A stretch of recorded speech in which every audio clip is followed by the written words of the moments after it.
तो मेरा नाम है राहुल और आज मैं आपको खान सर का रेलवे ग्रुप डी का सेट नंबर 5 करवाने वाला हूँ। तो चलिए शुरू करते हैं। तो पहला क्वेश्चन है, ऑपरेशन विजय निम्नलिखित में से किस युद्ध से संबंधित है? तो ऑपरेशन विजय जो है वो कारगिल युद्ध से संबंधित है। तो इसका जो आंसर हो जाएगा ऑप्शन नंबर डी, इसका जो हो जाएगा वो करेक्ट आंसर हो जाएगा। तो चलिए दूसरा क्वेश्चन की तरफ चलते हैं।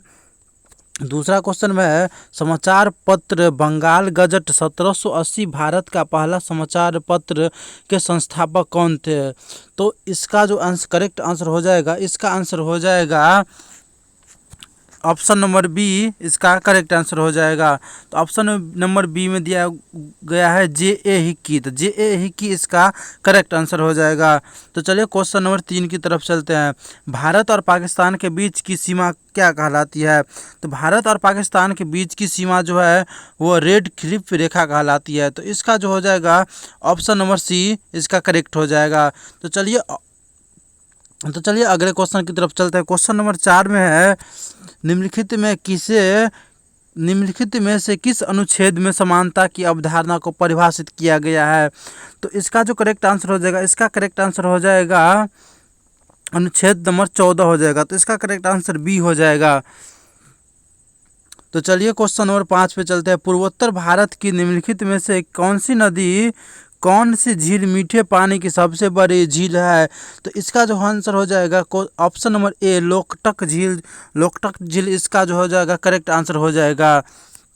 ऑप्शन नंबर ए हो जाएगा। तो चलिए क्वेश्चन नंबर 6 की तरफ चलते हैं।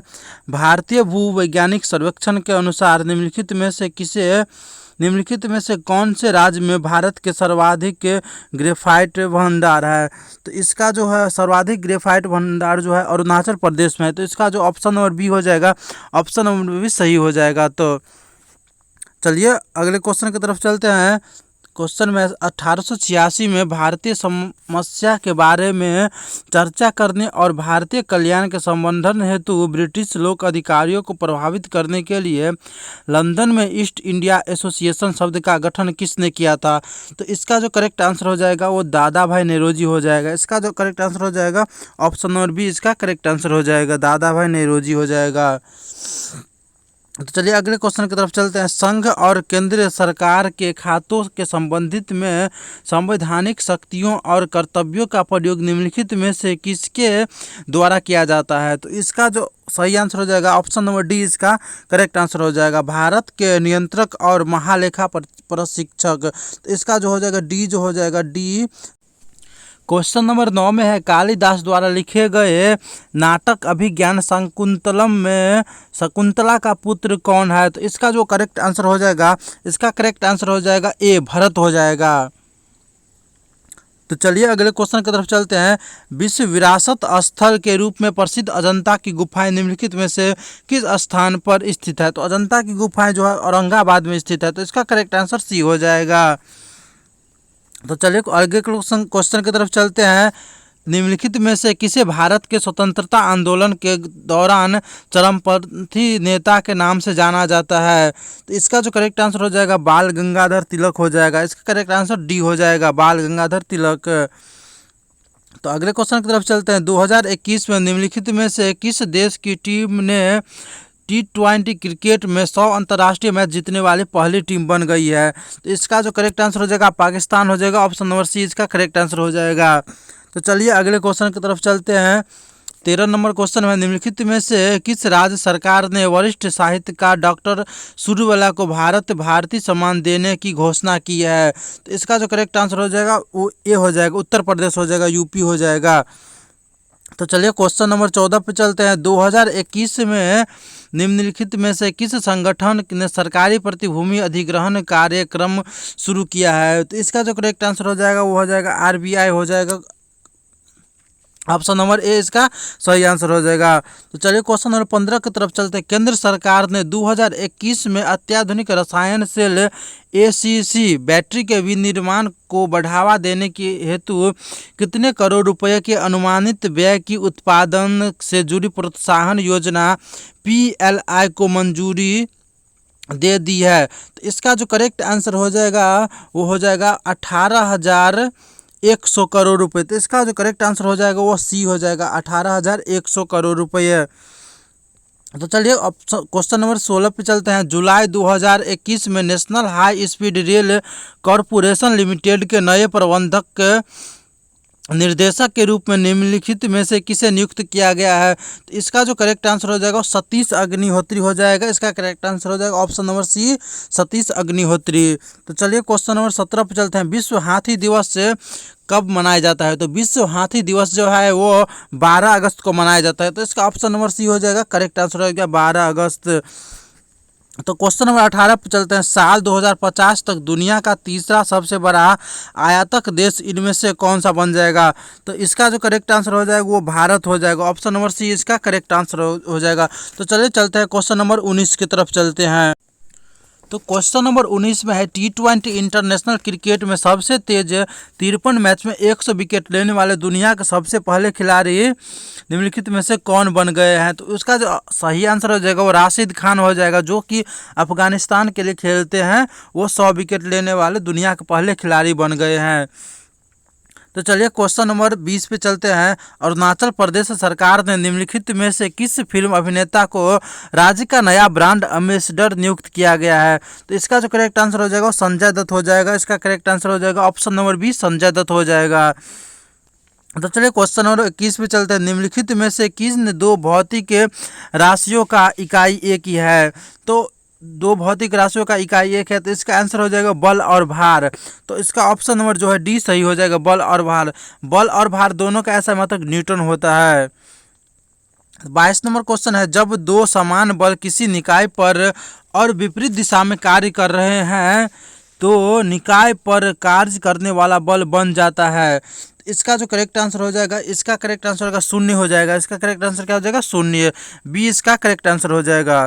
तो चलिए क्वेश्चन नंबर 23 पे चलते हैं। एक ट्रक किनारे से फिसलकर 0.8 सेकंड में जमीन पर गिर जाता है, किनारा जमीन से कितना ऊंचा होगा? तो इसका जो सही आंसर हो जाएगा, ये न्यूमेरिकल क्वेश्चन है, इसको आप मतलब इसको बना सकते हैं आप। इसका जो सही आंसर हो जाएगा वो ऑप्शन नंबर डी इसका सही आंसर हो जाएगा, 3.2 मीटर हो जाएगा इसका सही आंसर। तो चलिए क्वेश्चन नंबर 24 पर चलते हैं। ठोस के पिघलने के दौरान इसका तापमान जो होता है, ठोस के पिघलने के दौरान इसका तापमान परिवर्तित नहीं होता है। तो इसका जो हो जाएगा ऑप्शन नंबर डी इसका सही हो जाएगा, परिवर्तित नहीं होता है। तो चलिए क्वेश्चन नंबर 25 पे चलते हैं। जब प्रकाश विरल माध्यम से सघन माध्यम में प्रवेश करता है तो वह धीमा तथा नॉर्मल की ओर झुकता है। तो इसका सही आंसर क्या हो जाएगा? डी हो जाएगा, नॉर्मल की ओर झुकता है। इसका करेक्ट आंसर हो जाएगा डी हो जाएगा। इसका करेक्ट आंसर डी हो जाएगा, नॉर्मल की ओर झुक जाता है। गतिज ऊर्जा किसके बराबर होता है? तो गतिज ऊर्जा आप लोगों को मालूम होगा, गतिज ऊर्जा हाफ mv² के बराबर होता है। तो इसका करेक्ट आंसर ए हो जाएगा। क्वेश्चन नंबर 27 है। 100 वाट के एक विद्युत लैंप को प्रतिदिन 5 घंटे प्रयोग किया जाता है। लैंप द्वारा 3 दिनों में कितनी ऊर्जा का उपयोग होगा? तो इसका जो करेक्ट आंसर हो जाएगा, इसका करेक्ट आंसर क्या हो जाएगा? 1.5 यूनिट हो जाएगा। ये न्यूमेरिकल है, इसे आप बना सकते हैं, 1.5 यूनिट इसका आंसर आ जाएगा। 28 नंबर क्वेश्चन है। एक तत्व का इलेक्ट्रॉनिक विन्यास 282 है, तत्व का नाम क्या है? तो 282 है, तो इसका आप परमाणु संख्या पहले निकाल लीजिए। तो परमाणु संख्या इसका हो गया, परमाणु संख्या इसका क्या हो जाएगा? इसका परमाणु संख्या होगा 2 + 8 + 2। तो 2 + 8 + 2 कितना हो जाएगा? 8 और 2 = 12। 12 किसका परमाणु संख्या होता है? मैग्नीशियम का होता है। तो इसका जो करेक्ट आंसर हो जाएगा वो हो जाएगा मैग्नीशियम हो जाएगा। तो इसका करेक्ट आंसर क्या हो जाएगा? मैग्नीशियम। 28 का सी इसका करेक्ट आंसर हो जाएगा। तो चलिए अगले क्वेश्चन की तरफ चलते हैं। क्वेश्चन नंबर 29 में क्या है? 29 की तरफ चलते हैं। तो चलिए क्वेश्चन नंबर 29 की तरफ चलते हैं। निम्नलिखित में से किसकी ध्वनि का तारक तो सबसे अधिक होता है? तो मच्छर की भिनभिनाहट का जो होता है तारक तो सबसे अधिक होता है। तो इसका जो ऑप्शन नंबर सी इसका करेक्ट आंसर हो जाएगा। तो चलिए क्वेश्चन नंबर 30 की तरफ चलते हैं। इथेनॉल को इथेन में परिवर्तित करने के लिए डिहाइड्रेटिंग एजेंट के रूप में किसका उपयोग किया जाता है? तो एथेनॉल को इथेन में परिवर्तित करने के लिए डिहाइड्रेटिंग के रूप में सांद्र सल्फ्यूरिक अम्ल का प्रयोग किया जाता है। तो इसका जो होता है ऑप्शन नंबर सी इसका करेक्ट आंसर हो जाएगा, सांद्र सल्फ्यूरिक अम्ल हो जाएगा। चलिए क्वेश्चन नंबर 31 पे चलते हैं। न्यूलैंड्स के अष्टक के नियम के अनुसार लौह जो गुणों में डॉट डॉट डॉट और डॉट डॉट डॉट जैसा दिखता है, इन तत्वों से बहुत दूर रखा गया है, वो तत्व कौन सा है? तो वो तत्व है कॉप, CO और NiU, Ni निकेल हो जाएगा। तो इसका जो आंसर हो जाएगा ऑप्शन नंबर ए इसका करेक्ट आंसर हो जाएगा। तो चलिए क्वेश्चन नंबर 32 पे चलते हैं। निम्नलिखित में से कौन सा धातु के बारे में गलत है? तो धातु के बारे में कौन सा गलत है? तो धातु ये तन्य और ये आघातवर्धनता होते हैं, ये सही है। ये ताप और विद्युत की सुचालक होता है, ये भी सही है। इनका गलनांक और क्वथनांक उच्च होता है, ये भी सही है। तो गलत हो जाएगा कि धातु जो होते हैं वो विद्युत ऋणात्मक नहीं होते हैं। तो इसका जो हो जाएगा ना ऑप्शन नंबर डी जो हो जाएगा, इसका ऑप्शन नंबर डी हो जाएगा। डी गलत है ऑप्शन नंबर। तो चलिए क्वेश्चन नंबर 33 पे चलते हैं। निम्नलिखित में से कौन सा कथन सत्य या असत्य है? कथन दिया गया है, ये कथन दिया गया, ये कथन आप पढ़ लीजिए। तो इसका जो हो जाएगा, ये कथन दिया, इसका जो हो जाएगा ना ऑप्शन नंबर बी, मतलब केवल जो है ना ये जो निचला समीकरण केवल जो है ये समीकरण इसका सही है और ये समीकरण इसका क्या है, गलत हो जाएगा। तो इसका जो आंसर हो जाएगा ऑप्शन नंबर बी हो जाएगा। तो चलिए क्वेश्चन नंबर 34 पे चलते हैं। चौक का रासायनिक नाम क्या है? चौक का रासायनिक नाम क्या है? कार्बन कार्बोनेट है। तो इसका जो है तो ऑप्शन नंबर सी करेक्ट हो जाएगा, कार्बन कैल्शियम कार्बोनेट हो जाएगा। 35 नंबर देखिए, हीलियम और आर्गन में क्या समानता है? हीलियम और आर्गन में क्या समानता है? यह जो है यह एक अक्रिय गैस है और अक्रिय गैस का जो होता है ना 72 कक्षा जो होता है,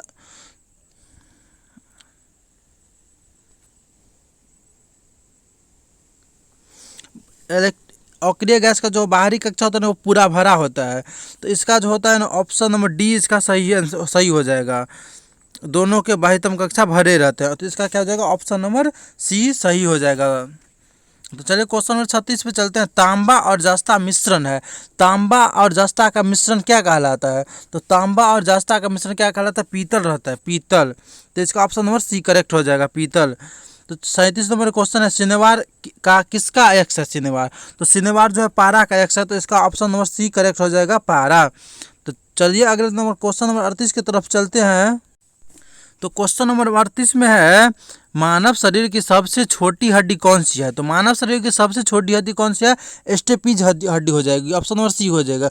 स्टेपीज जिसे कान में, जो कान में हड्डी रहता है उसे स्टेपीज हड्डी कहते हैं। तो ऑप्शन नंबर सी इसका करेक्ट आंसर हो जाएगा।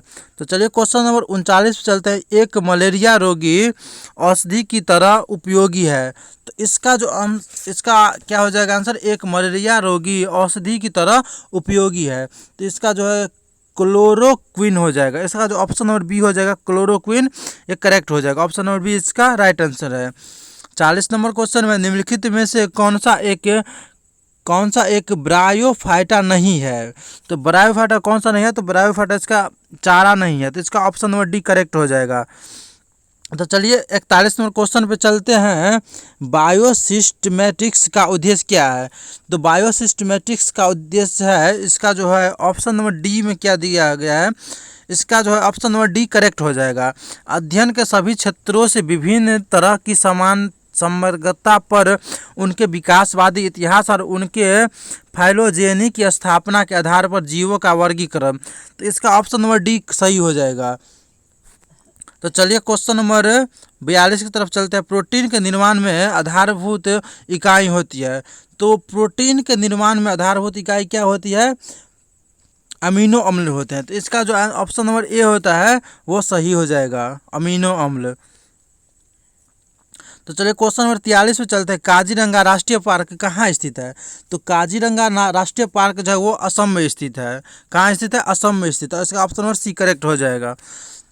44 नंबर क्वेश्चन दिया गया है, निम्नलिखित में से कौन सा एक आउटपुट डिवाइस नहीं है? तो आउटपुट डिवाइस से कौन सा एक नहीं है? स्कैनर, स्कैनर जो है वो आउटपुट डिवाइस नहीं है। तो चलिए क्वेश्चन नंबर 45 चलते हैं। कंप्यूटर के मुख्य कार्य क्या होते हैं? तो कंप्यूटर के मुख्य कार्य जो होते हैं वो उपयुक्त सभी होता है। प्रदत्त संकलन होता है, प्रदत्त संचयन होता है, प्रवर्तक प्रोसेसिंग होता है। तो इसका सही आंसर क्या हो जाएगा? उपयुक्त सही हो जाएगा। तो चलिए आज का मेरा प्रैक्टिस सेट 5 जो है वो कंप्लीट हो गया।